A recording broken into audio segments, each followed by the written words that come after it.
A partnership with Wyoming Red Cross will help families in disasters here get relief faster. I explain how one company puts everything on the line or takes everything off to help.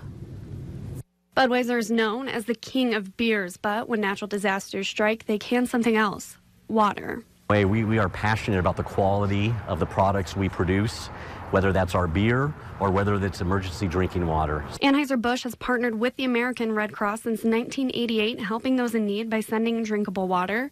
The canning started with the plant in Georgia, and now operations have begun in Fort Collins, Colorado, for faster relief times. You know, we made this commitment earlier this year that we wanted to double our capacity to can emergency drinking water. And then, of course, we wanted to pick a location out here in the West so we could respond quicker and more efficiently to disasters in the western United States. This summer, we saw our mountains become engulfed in flames and homes destroyed by tornadoes.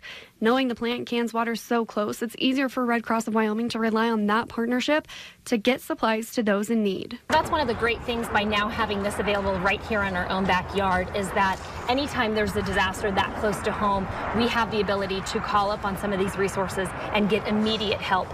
And the company says being able to help their neighbors makes it all worthwhile.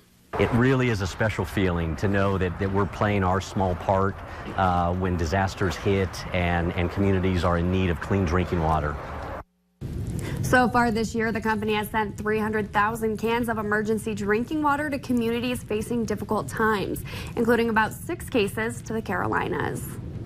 And when you think of first responders, police, firefighters, and emergency medical technicians come to mind.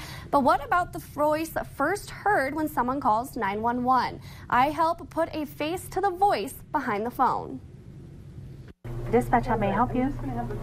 It's those 6 words that could save a life. And Laramie County dispatchers say it over and over, day after day, being the conductor of the force for every unit within it.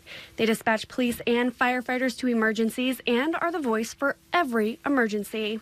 I like to use my tone of voice and my speech to try to calm people down. A number of organizations, including the community, rely on dispatchers to coordinate help in the right amount of time. It can be like 90 seconds to a couple of minutes. Although the job isn't as physical as other first responders, it is mentally demanding. A dispatcher in Cheyenne can take 250 to 350 calls a day, keeping them on their toes. This job is very interesting. It doesn't get monotonous because you're dealing with something different every day. With Cheyenne growing and the communication center understaffed, dispatchers have to make split-second decisions about emergencies. Already gotten a call process to a certain point to where we have help on the way. We can put them on hold and answer another line. While the days are long, it is very rewarding knowing you saved someone's life. If not for my firefighter, I wouldn't have known the CPR call that I had. The guy came back and was sitting up and talking in the hospital. Dispatchers are the first responders. It's a disease many people suffer from, whether it's alcohol, video games, or opioids. Addiction is not something that can be given up easily. I tell the story of one woman who turned one of the worst times in her life into her greatest blessing. It's the one disease that can take over anyone's life: the young, the old, the weak, and the strong. Addiction. I think it started when I was about 24. I had my first drink of alcohol and really didn't like it that much, but then a couple years before that I had tried amphetamines because I needed energy, and it just kind of kept on going. Michelle Hull was addicted to tranquilizers, opiates, and alcohol for 11 years before she realized there's more to life than how she was living it. When I woke up one morning, and I used to call them my lost weekends, saying to myself, if this is all there is to life, I don't want to live anymore. Michelle spent 42 days in inpatient care fighting the demons of addiction. She knew those demons wouldn't be defeated in one day, but this is a lifelong battle worth fighting for.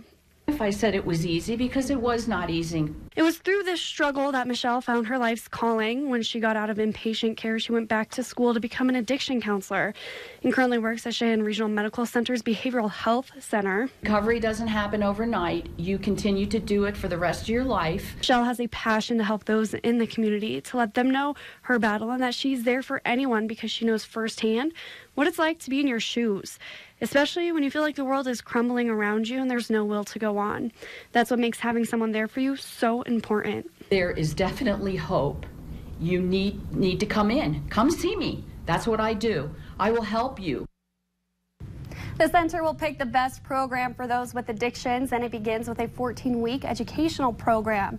In the program, attendees learn the disease process, the 12-step program, and relapse prevention. We'll have all the information you need to know online later today.